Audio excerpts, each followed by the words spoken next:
Not all police cars are standard-issue sedans and SUVs. Some are superpowered and built for speed. And all the gearheads who get into law enforcement are probably aching for the chance to drive them.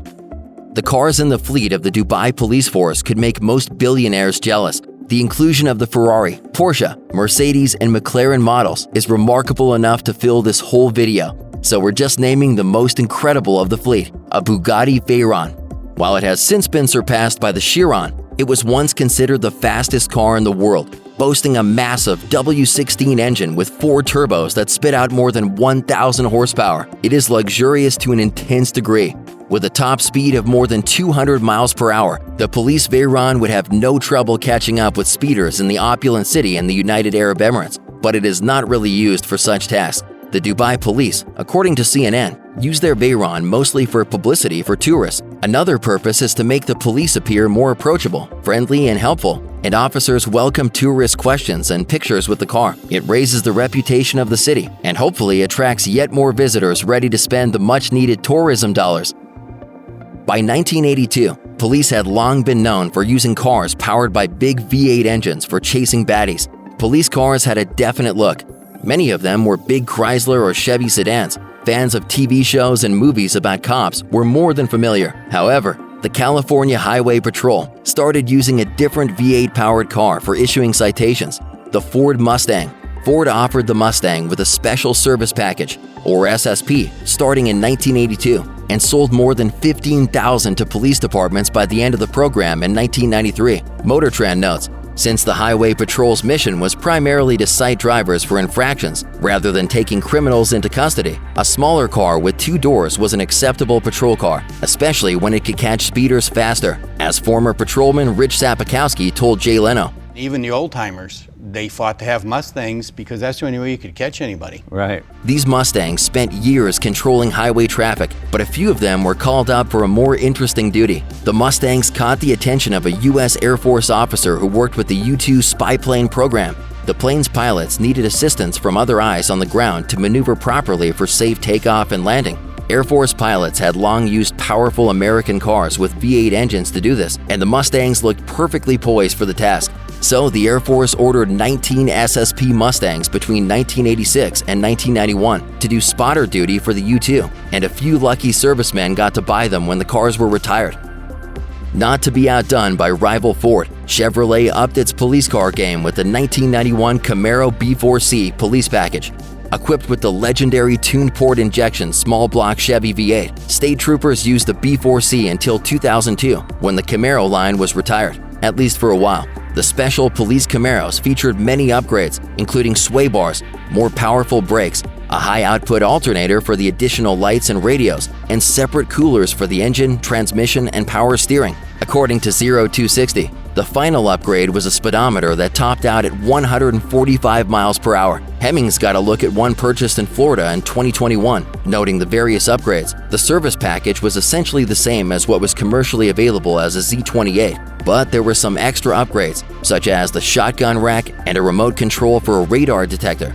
The later model cars surely were not a welcome sight to the lead-footed drivers in the 90s.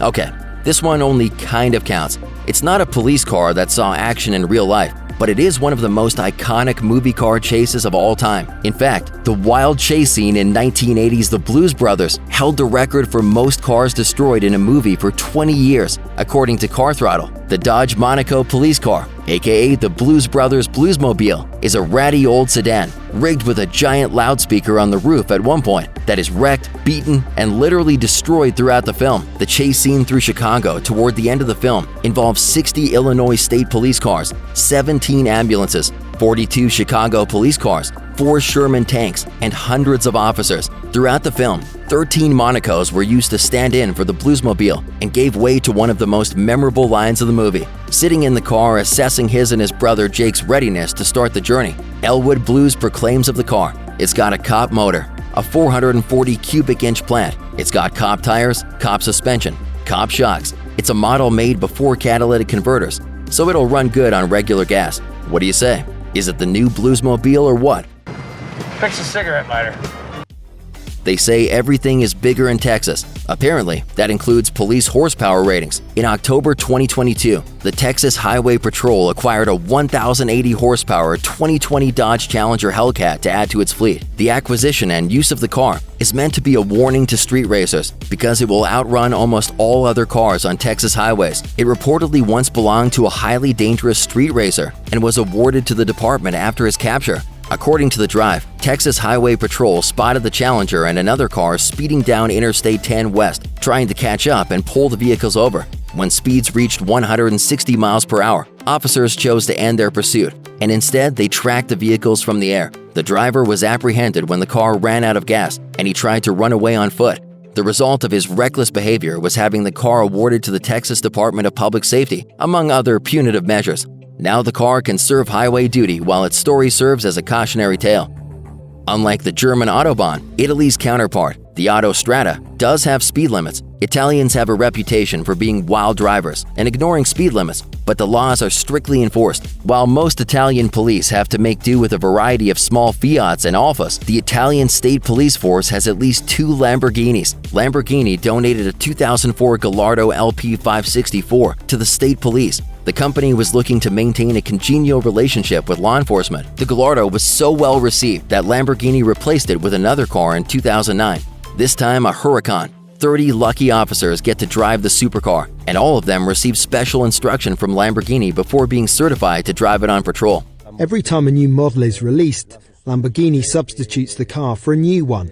Officers must take part in a special driving course. In a publicity stunt of sorts, in 2020, the police Lambo was used to deliver a kidney from Padua to Rome, a 300-mile trip, in just 2 hours. Jalapnik reports, when you build a product enabling drivers to destroy speed limits and every sense of good judgment, it's probably a good idea to endear yourself to the law from time to time.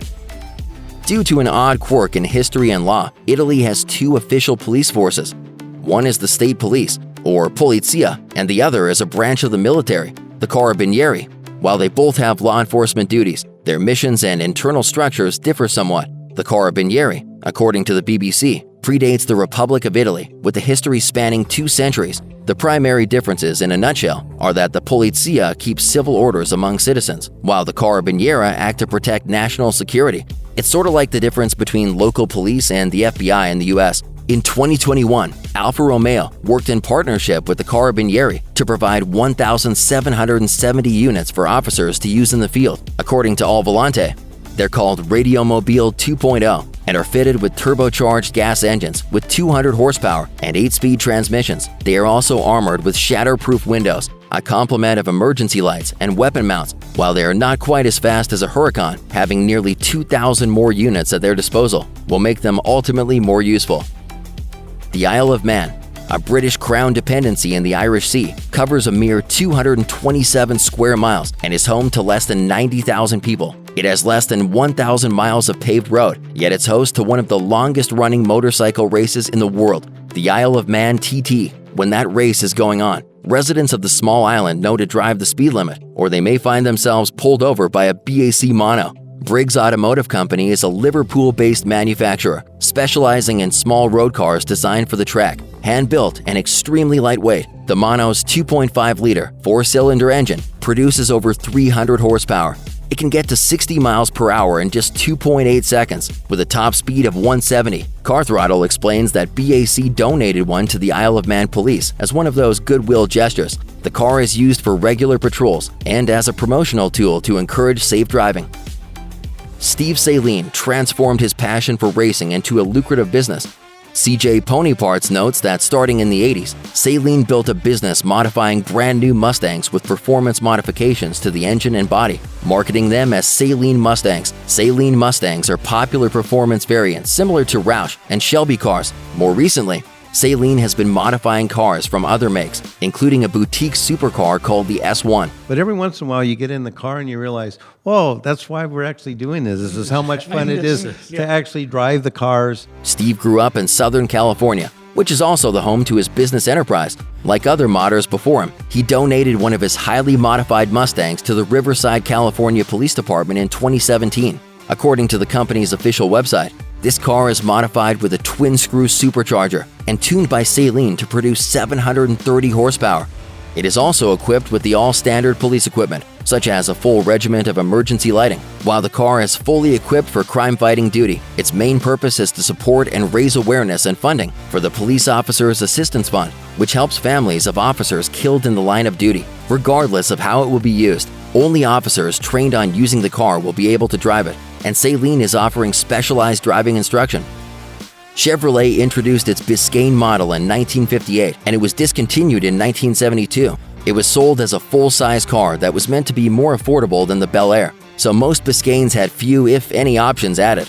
It was also the first car Chevrolet offered as a fleet police car. It was a good choice, even though it was the more affordable model, chiefly because it came with a hefty 348 cubic inch V8 engine.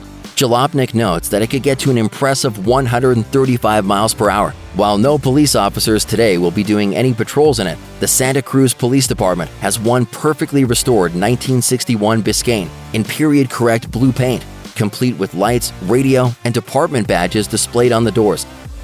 Extended police chases often involve a chopper or two. Sometimes police officers in conventional vehicles have to pull back for public safety reasons, and there's always the possibility a skilled driver can lose the officers on their tail. Because of the technology on board, the lack of traffic, and the benefits of an aerial view, it's near impossible to lose a chopper, and police officers in Dubai have access to a vehicle that offers the best of both worlds. No, this technically isn't a car. The S3 2019 Hoverbike was gifted to Dubai police back in 2019 by Hoversurf, the California-based startup that created it. The bike obviously impressed the force as they placed an order for a second batch of these flying bikes. It can hover at a height of 16 feet and hit speeds of around 62 miles per hour. But as cool as the Hoverbike is, it isn't perfect. The bike is powered by batteries, and technological limitations mean flight time is pretty limited, usually between 10 to 25 minutes. This was addressed somewhat with the second generation of these hovering bikes, which featured a larger battery pack